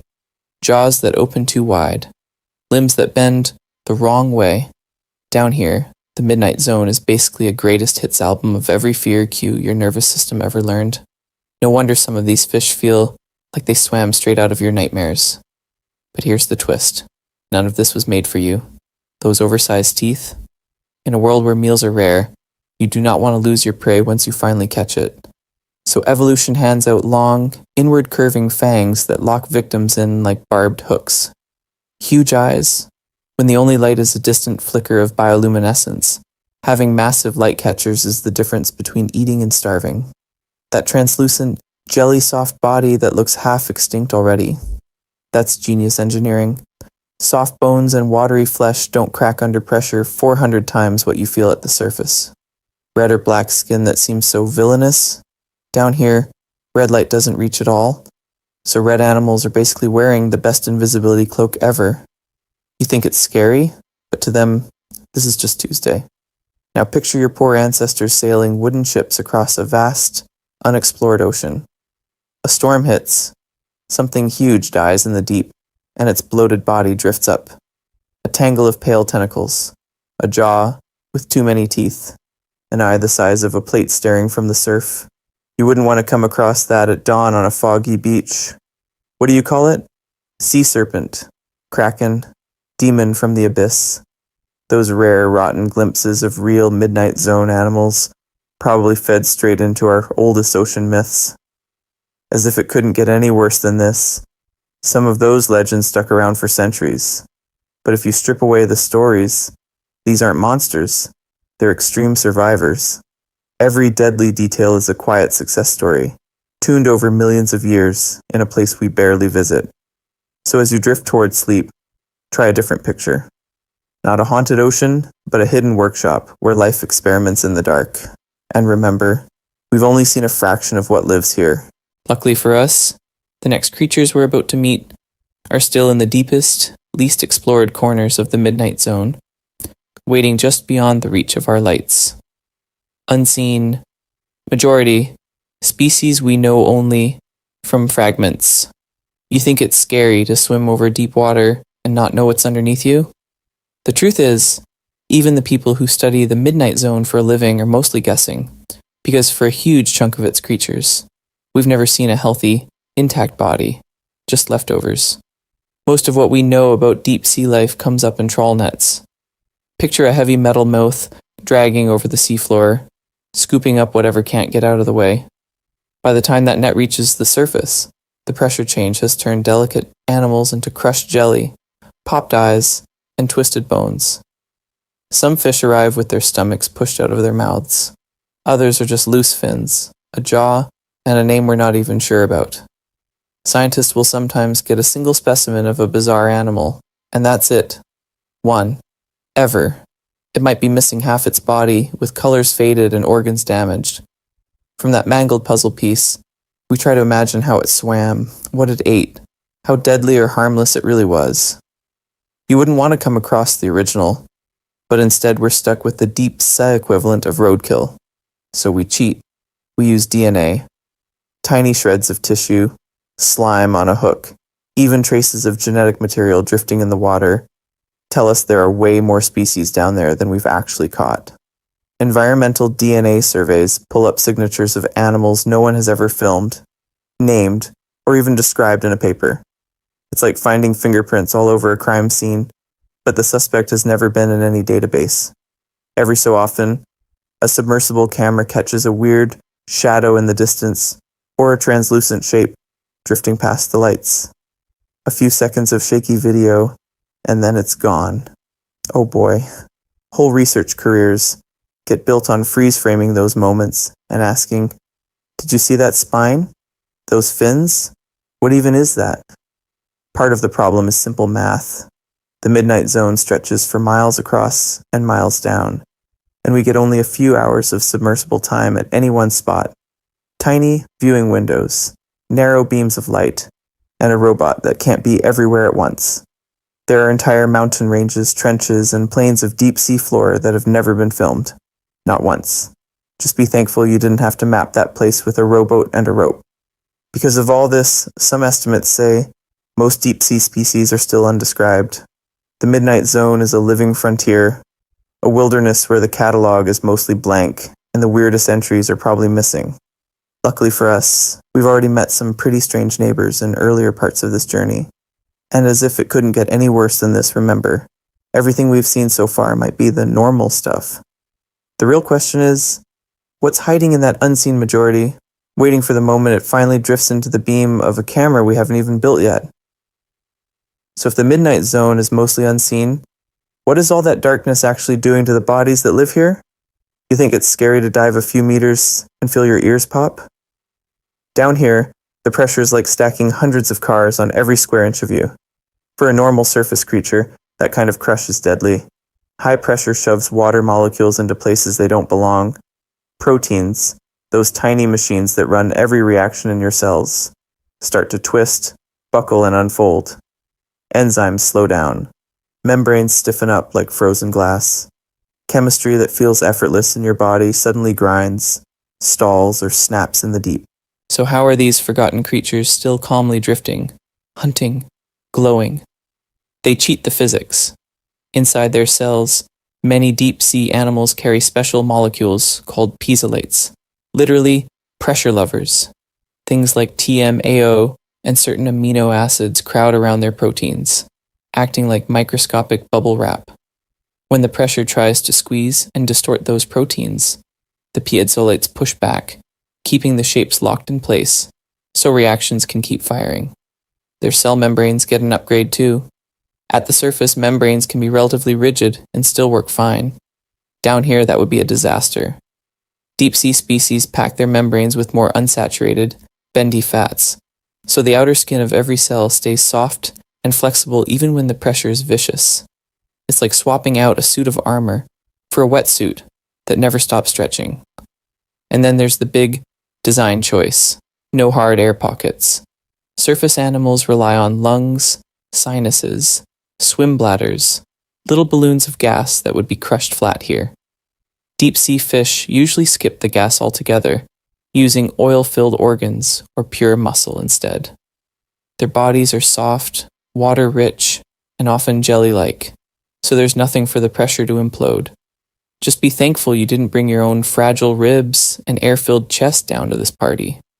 All those invisible tweaks at the microscopic level are the reason the big, dramatic stuff even works. The anglerfish's glowing lure, the gulper eel's expandable mouth, the giant amphipod's armored shell, none of it survives without pressure-proof proteins and ultra-flexible membranes backing it up. Every eerie silhouette cruising through this black water is basically a walking chemistry experiment that learned to make the crush do its bidding. Oh boy, we've been deep in the biology trenches for a while. Molecules, membranes, and mutant-level body plans. Let's hit a hard left turn. Next, we're leaving the native residents behind for a moment and looking at the strange machines and daring missions humans use to drop in on this world before we have to race back to the surface for air. You think it's scary to fly in a little metal tube at 30,000 feet? Try dropping in a metal marble to 13,000 feet where it's pitch black, crushingly cold, and the water wants to turn you into toothpaste. Manned submersibles are basically armored eyeballs. A thick-walled titanium or steel sphere, a couple of inches of viewport glass, and that's it. Inside, 2 or 3 people, knees to chest, surrounded by blinking instruments and the constant knowledge that the pressure outside is hundreds of times what your body can handle. Dive times are limited by batteries, oxygen, and how long your brain can tolerate being locked in a deep-sea closet with no bathroom breaks. You're not cruising around like a submarine movie either. These things crawl, a few knots at best, nudging over the seafloor like a nervous beetle, because a single bad bump into a rock can end a very expensive science mission in one very bad day. Just be thankful you didn't have to be one of the early test pilots figuring out what could go wrong down there. So we cheat. We send robots. Remotely operated vehicles, or ROVs, are the tethered workhorses of the Midnight Zone. Picture a metal cage, bristling with cameras, lights, and robotic arms, hanging from a cable that can be miles long. The ship on the surface feeds power and data, which means the ROV can stay down for hours, even days, prowling the dark while the human pilots sit in a warm control room with coffee and snacks. ROVs can hover over a hydrothermal vent, pick up a fragile sponge, or zoom in on a ghostly fish without scaring it off. They can turn on low-light cameras, dim the headlights, and just wait. Patient, quiet, deadly for mystery. But this access is not cheap. Each system costs millions, the ship time costs tens of thousands of dollars a day, and a single dive might map only a tiny patch of seafloor you could walk across in a few minutes. You think binge watching is intense? Deep sea science is binge spending. And as if it couldn't get any worse than this for your wallet, people keep pushing deeper. Historic dives like Trieste in 1960, James Cameron's solo trip in 2012, and private expeditions in custom-built spheres have dropped all the way into trench bottoms, far beyond the classic Midnight Zone into the Hadal trenches. Down there, the deepest fish ever seen look like pale ghosts drifting over mud that's barely been touched since your poor ancestors were figuring out fire. Luckily for us, even in the shallower Midnight Zone, some of the most haunting encounters aren't with giant monsters at all. They're with tiny, almost invisible creatures that drift right past the camera, flicker once with a cold blue light, and vanish before we can even decide what we just saw. Tiny drifters, huge impact, larvae, plankton, and baby monsters. You think it's scary staring into this endless black, waiting for some giant jaw to slide out of the dark? The truth is, a lot of the real power down here starts out as something you could barely see on your fingertip. Most of the creatures you wouldn't want to come across in the Midnight Zone don't begin life in the deep at all. They start higher up, in the hazy blue above as tiny drifting larvae. Little squid, future anglerfish, even deep sea crabs hatch into planktonic babies that ride currents like invisible conveyor belts. They float, they feed, they grow, and only later do they sink, trading sunlight for pressure and silence. If you could scoop a jar of water from the dim twilight zone above us, you'd be holding a nursery of future monsters.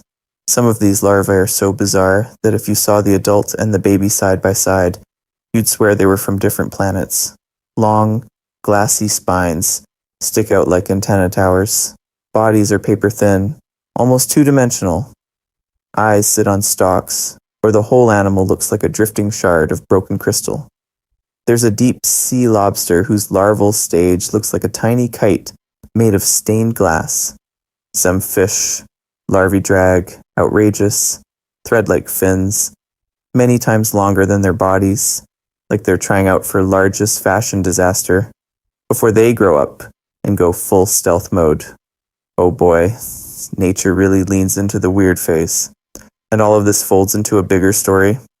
These baby monsters are plankton, not just background dust, but living particles in a global conveyor of life.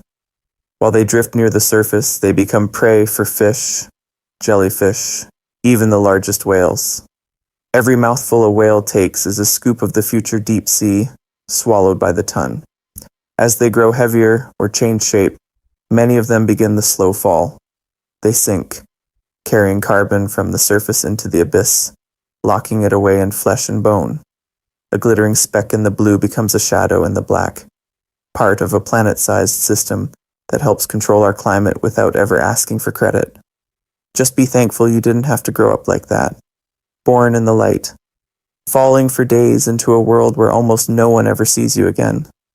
Somewhere below, the adult forms are waiting, dangerous and perfectly adapted to the crush of the deep. And as if it couldn't get any worse than this gentle rain of baby beasts, the ones that survive that journey don't just grow up. They transform into some of the most extreme, hauntingly beautiful creatures our planet has ever produced. We're about to meet them. They transform into monsters. But in the midnight zone, a lot of those monsters are basically wearing invisibility cloaks. You think it's scary to walk alone in the dark? Down here, the dark walks around you. First, quick science hit. Sunlight is made of different colors, different wavelengths. Red is the heavyweight champ. Long wavelength, big energy, that gets eaten fast. Within the first couple 100 meters, the ocean strips red light away. By the time you hit the true midnight zone, there is no natural red at all. No red wavelength, no red reflection. To any eye that only sees blues and greens, red doesn't just look dim, it looks black. So what do a ton of deep sea animals do? They turn themselves bright red. It's the most low-effort stealth suit ever. Shrimp with bodies the color of fresh blood near the surface drift down here and vanish against the dark. Some deep sea jellies have scarlet bells and crimson guts, glowing like emergency sirens in a lab photo. But in their actual home, they're just gone. There are fish with ruby scales and red fins that would look outrageous in an aquarium. Out here, they're basically shadows, with teeth. Red is also a great way to hide your own bioluminescence. A lot of creatures have glowing organs buried under red tissue, so any stray light gets swallowed before a predator can spot it. Imagine walking around with a flashlight under a blackout curtain. Same idea, just slimier. Then you've got the animals that skip color entirely and go full void. Black-bodied predators. Some deep-sea fish have skin so dark it absorbs almost every photon that hits it. Even if another animal throws out a bright blue bioluminescent flash, that light just disappears into this ultra-dark armor. You wouldn't want to come across a fish that literally eats light before it even reaches your eyes. Oh boy, dragonfish. These guys take the game and flip the board. Most creatures down here can't see red, so dragonfish evolve special eyes and organs that let them both see and shine in deep red. They carry their own private sniper scope.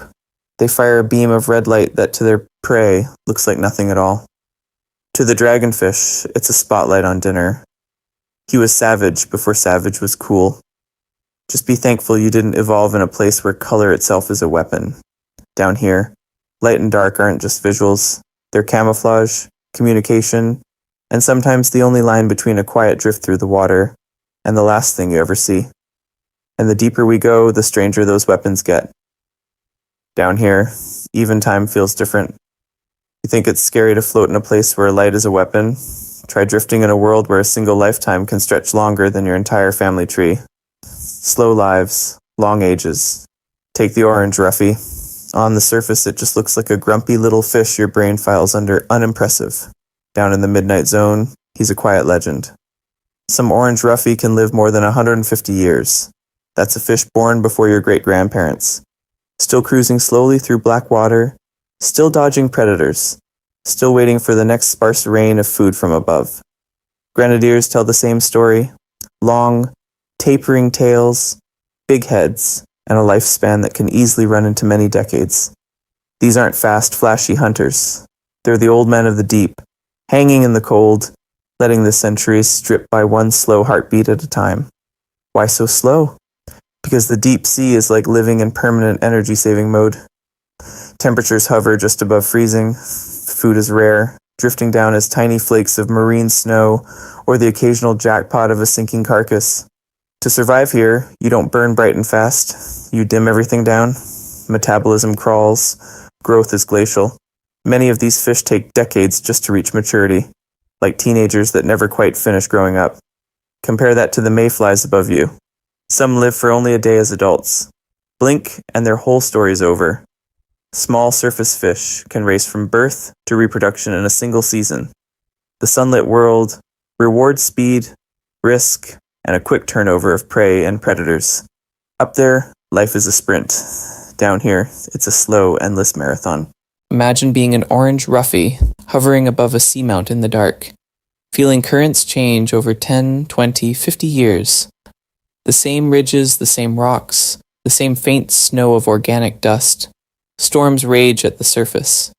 Climates shift, species come and go, and you just keep swimming in patient circles, as if the whole ocean is breathing in slow motion around you. Your poor ancestors worried about dangerous beasts charging out of the forest. Down here, nothing charges. Everything waits. Even reproduction is delayed, careful, almost reluctant, because wasting energy on the wrong moment can be deadly, when dinner might not come again for weeks. Oh boy, as if it couldn't get any worse than this slow-motion survival game. Remember what we've already seen. We've walked through strange biology, peered at the technology that lets us visit, and brushed against the human impact pressing in from above.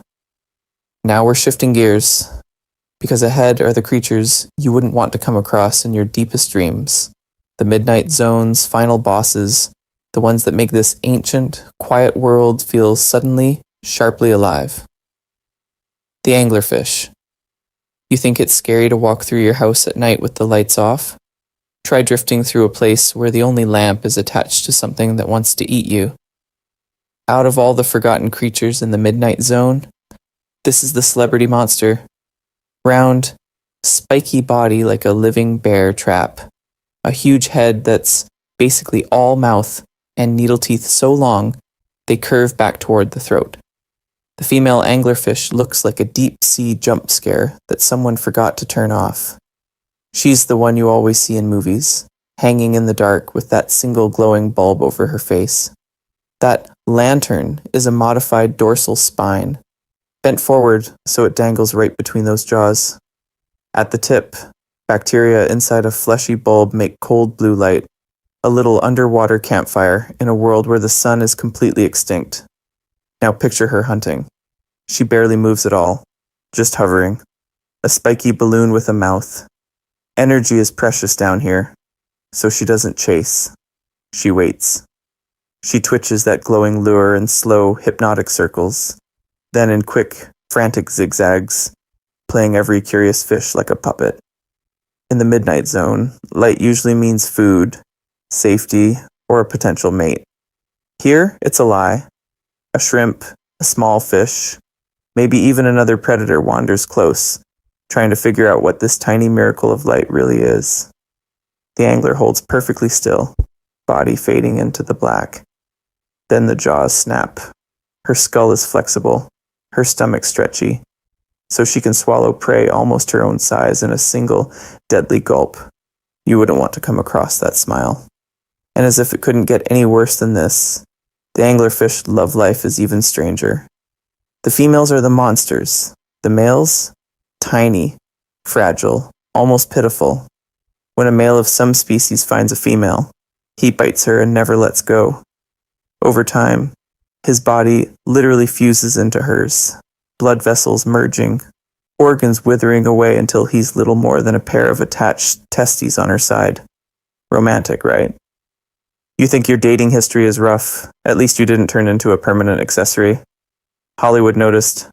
From animated movies to horror games, when people need a shorthand for deep-sea nightmare, they reach for the anglerfish silhouette.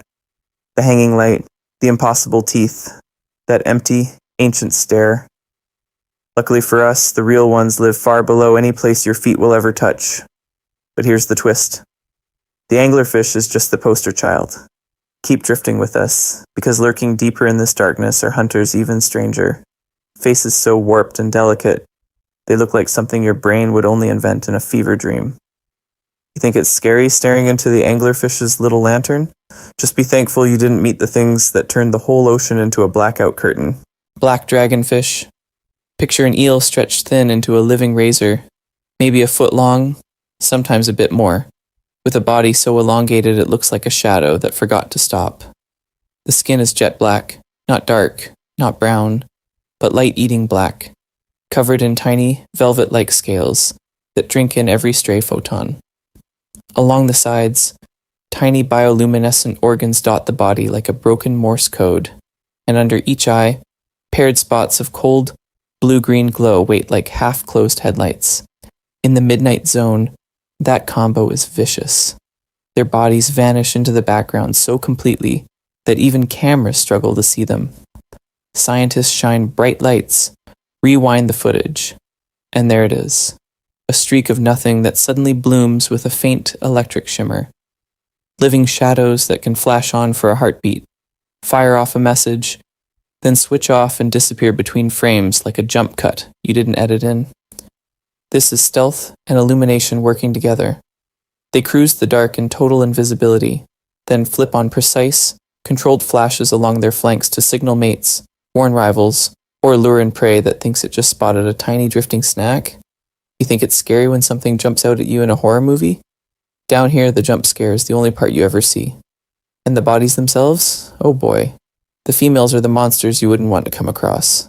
They're larger, more heavily armed, with a long chin barbel dangling from the lower jaw, tipped with its own glowing lure like a miniature angler's rod. Some species add wicked spines along the head and back, turning that thin silhouette into a floating bear trap. The teeth can be long, curved, and almost transparent, like glass needles. In the camera light, they barely show up at all, so the mouth looks like a rip in the water lined with nothing. Males, by comparison, are tiny, stripped-down versions, built mostly to find a partner in the dark and call it a life. He was savage once, at least in theory, but evolution traded in his weapons for a better chance at romance. Luckily for us, these hunters are small, not the largest monsters of the deep, but they don't need size. They're pure strategy. A flash here, a shadow there, and something unlucky swims straight into those invisible fangs. And as if it couldn't get any worse than this, the next creatures don't even bother with drama. The final shapes we'll meet aren't the biggest or the deadliest. They're the ones that feel most like the midnight zone itself. Quiet, patient, and almost completely forgotten, waiting where the light almost never comes on at all. Sea spiders, worms, and the strange architects of the deep. You think it's scary when something with teeth comes out of the dark? Try something with almost no body at all. Out here, where the midnight zone presses in from every side, the real power belongs to the tiny builders quietly rearranging the seafloor while everything else sleeps. Sea spiders. Not the garden kind. These are long-legged arthropods with bodies so small they look like walking coat hangers. Thin, jointed legs stretch out in every direction, tiptoeing over soft sediment like they're afraid to wake the ocean itself. They don't swim much. They just pick their way across the mud, slow and delicate, sipping on corals, sponges, and anemones with a straw-like mouth you wouldn't want to come across under a microscope. You're watching one glide over the bottom, and it barely even leaves a footprint. But every step stirs a dusting of particles. Every probe of those spindly legs tests the ground, passing tiny clues into the dark food web. No roar, no chase, just this patient, skeletal thing, walking the deep like it owns the night. Then the ground starts to move. Burrowing worms live just below that quiet surface, and they are the real engineers down here. Some are thin as threads, some as thick as your finger, and all of them are tunneling, chewing, and pushing sediment aside grain by grain. They build branching burrows that twist like underground cities, with little chimneys where waste and water get pumped out. Each tunnel lets oxygen seep deeper into the mud, turning dead, compacted sludge into a slow, breathing landscape. You think it's boring? These worms are basically the construction crew, the plumbing, and the janitors of the abyss. Every mound they push up, every feeding tube they raise, changes how nutrients move, where bacteria thrive, and how scraps of sinking prey get recycled instead of rotting in place. Then you spot the skyscrapers. Tube-dwelling species take it even further, gluing sediment grains together with mucus to build chimneys, towers, and fragile little castles that stick up from the bottom like a drowned city. Tiny, shrimp-like crustaceans hide in the cracks. Juvenile worms squeeze into the gaps. Even bacteria coat the walls in living film. One animal's slimy architecture becomes prime real estate for half a dozen others. No giant jaws, no deadly ambush, just slow, relentless reshaping. These are the background workers that keep everything running so the flashier predators can even exist. Luckily for us, they don't care who gets the credit. And as if it couldn't get any worse than this for your sense of scale, the last creature we're heading toward isn't a single animal at all. It's something larger, older, and stranger than any sea spider or worm.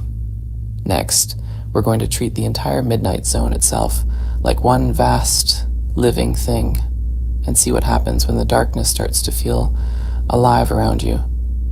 So if one sea spider colony felt big, zoom out again. Way out. You think it's scary to face a single strange creature in this darkness? Imagine realizing the entire Midnight Zone is acting like one enormous animal you're floating inside of. Start with the food. Every scrap that falls from the surface, every drifting scale and broken jelly, is like nutrients sliding through a giant gut. Marine snow drifts down in endless slow motion, feeding clouds of tiny crustaceans, which feed fish, which feed bigger hunters. A dead tuna here, a broken squid there, all of it moving along invisible pathways, the way sugars move through your own bloodstream. The currents are that bloodstream. Narrow jets of water, slow rolling rivers, huge deep flows you never see, all of them shuttling larvae, plankton, and oxygen, the way arteries move red cells. A larval fish hatched near the surface can ride these deep highways for miles before it ever grows teeth. It doesn't know where it's going. The zone is steering it. Then you get the pulses. Bioluminescent flashes, waves of blue and green, sudden flares from startled shrimp or hunting squid. From a distance, those bursts look like nerve signals firing along a colossal, invisible spine. One spark triggers another, a chain reaction of light and response, predator and prey, message and answer. Up here we call it communication. Down there, it's like the nervous system of a sleeping beast. And every so often, there's a whale fall. A full-grown giant drops out of the bright world, hits the seafloor, and explodes into opportunity.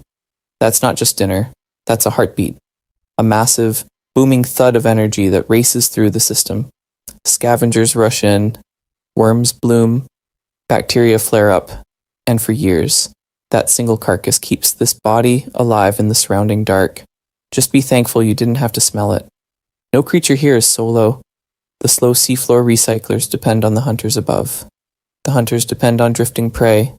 The drifters depend on those faint, deadly crumbs falling from storms and sunlight miles away.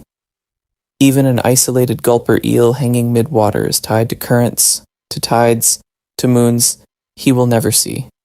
Now picture the whole zone breathing. Tides rise and fall like a chest gently lifting. Migrating fish move up at night and down by day, a slow inhale and exhale of life. Lights flicker on and fade out again, like neurons in a brain that never fully wakes, never fully sleeps. Oh boy, as if it couldn't get any worse than this for your nerves. Here's the twist. This monster isn't out to get you at all. It's quiet, patient, almost peaceful. So let's dial the fear back. Let the energy drop with the temperature. From here on, we're not treating the midnight zone as something to escape from, but as a calm, ancient organism you're resting inside of.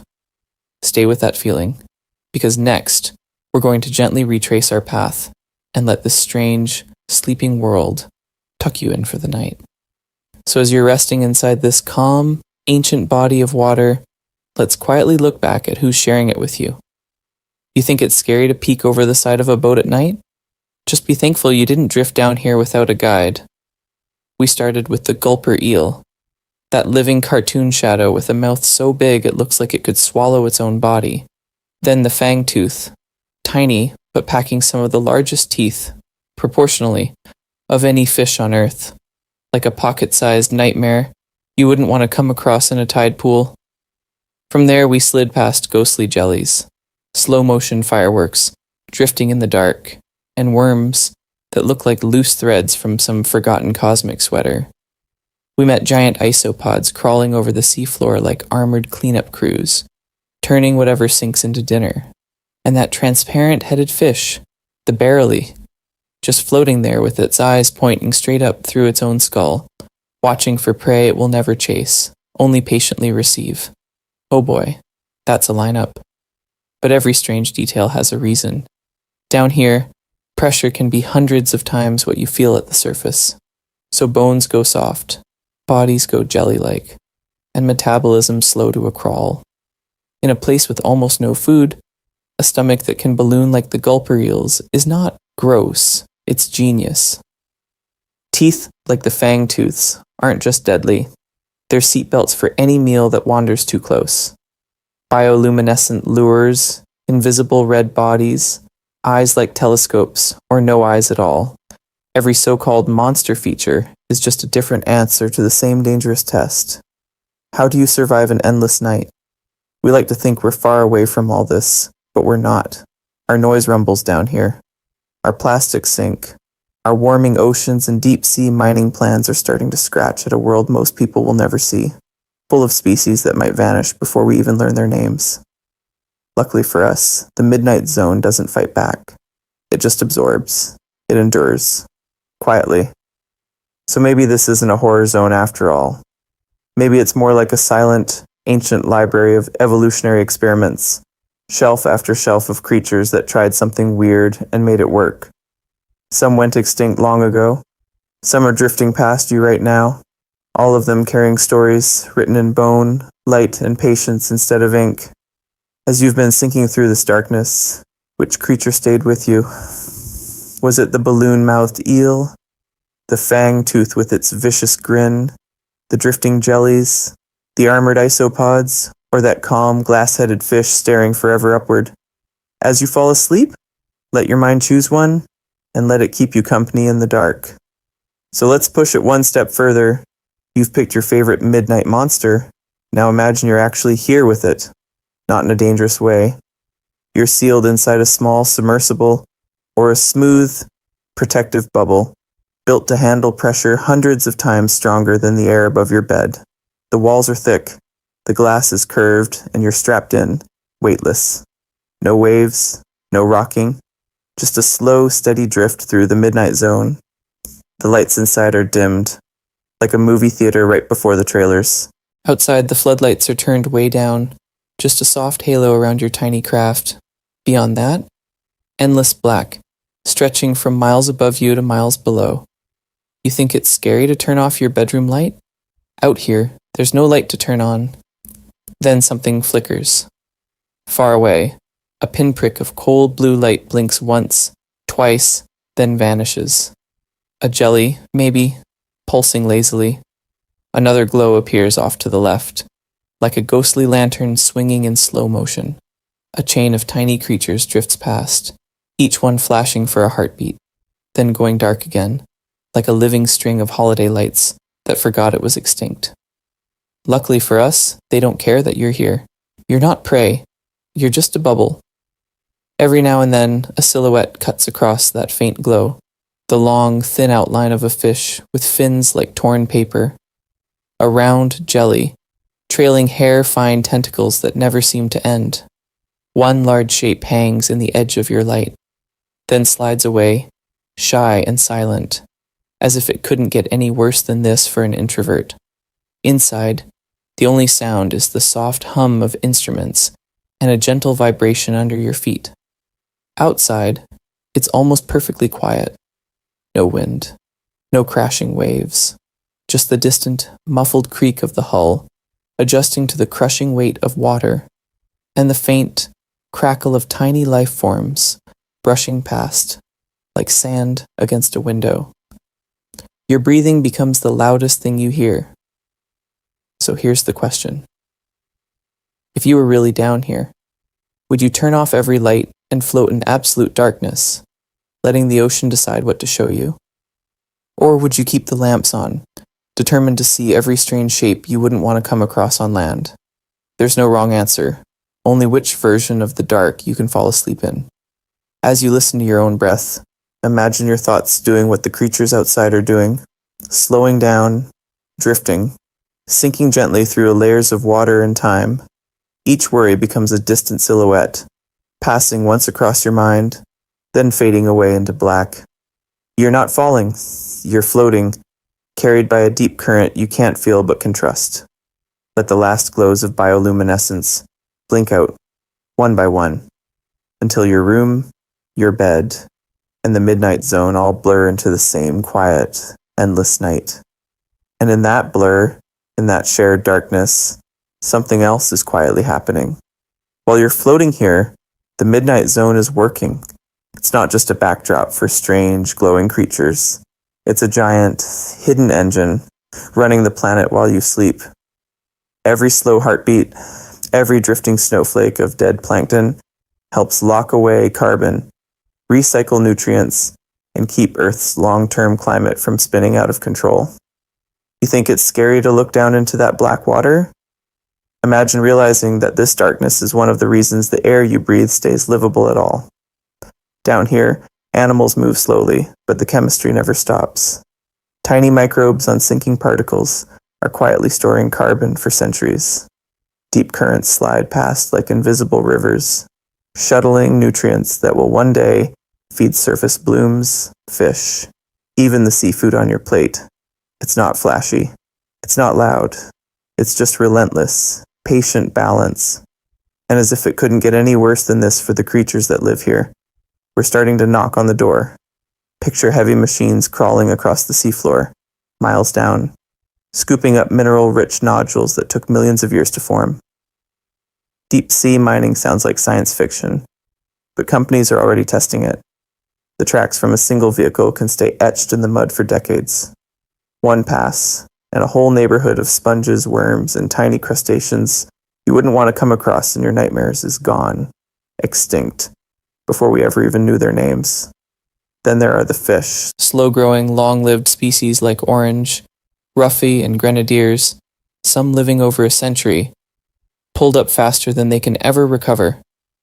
A few decades of overfishing, and an ecosystem that took thousands of years to build can collapse.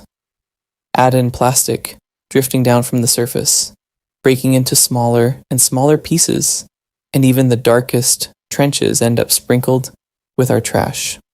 Oh boy. So we have to ask a dangerous question. Should humans mine the deep ocean for minerals if it risks wiping out undiscovered species and the very systems that help steady our climate? Just be thankful you didn't have to answer questions like that for your poor ancestors. They were mostly busy not getting eaten. Now we're the ones deciding what lives and what quietly disappears. Your power here isn't loud, but it's real.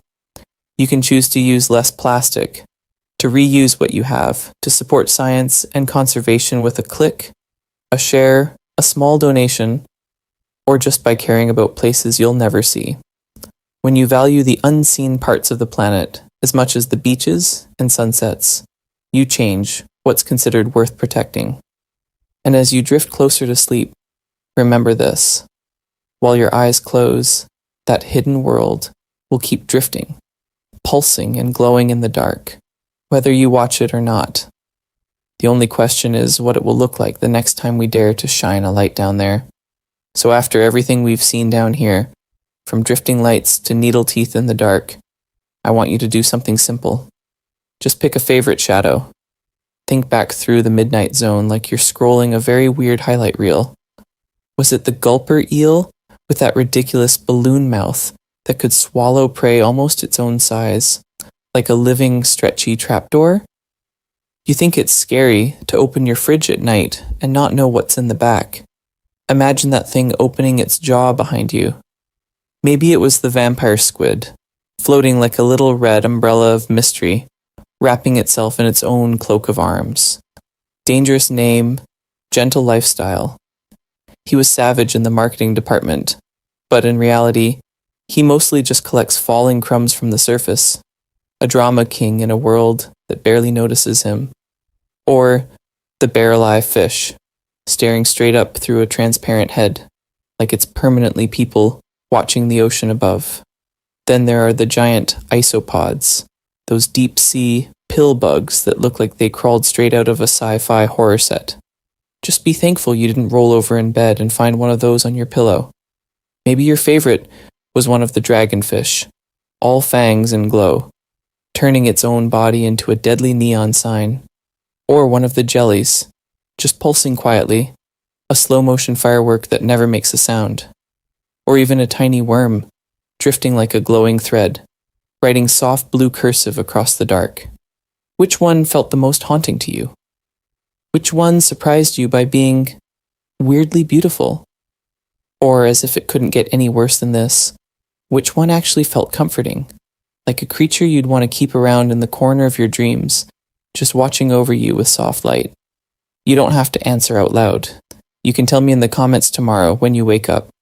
Or you can just hold that creature in your mind right now, like a quiet little secret between you and the deep. And think about this too. Which trick impressed you more? The ones that glow in the dark, turning their bodies into flashlights, lures, and invisible cloaks?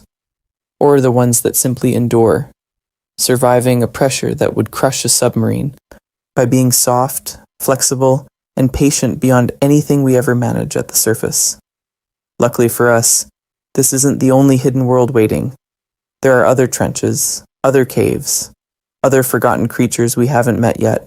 If you ever want to sink back down again, there will be more journeys like this one, waiting in the dark, ready whenever you are. Gigurun, so now, instead of dropping deeper, let's start to rise. You think it's scary to look down into that black water and imagine what's below? Try looking up from the midnight zone, where you just were, and watching the surface drift farther and farther away.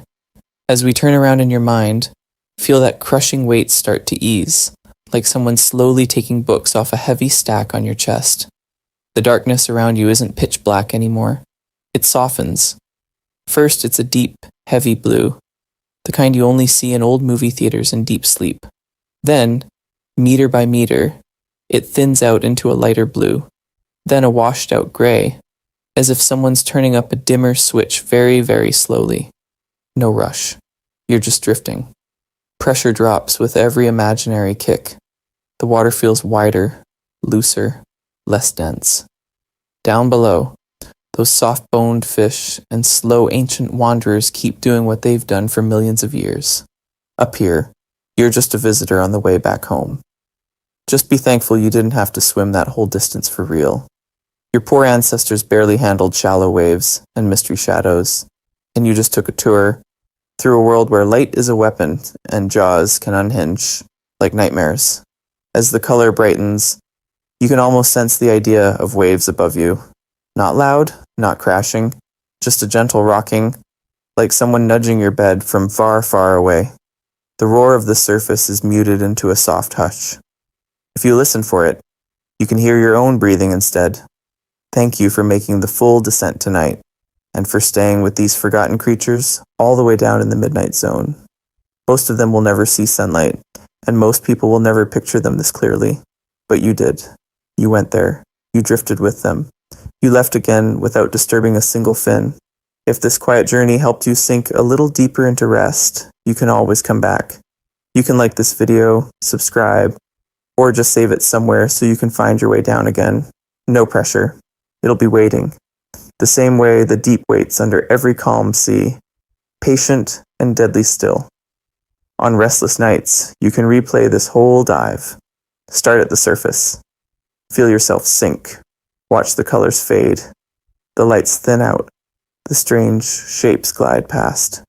Use one tiny blue spark in the distance as your anchor, blinking on and off like a sleepy lighthouse in reverse. And as you finally reach the surface in your mind, floating just beneath those slow rolling waves, remember, far below you, in the dark you just left, a single blue light is still flickering on and off, guarding its little patch of endless night as the ocean dreams on without us.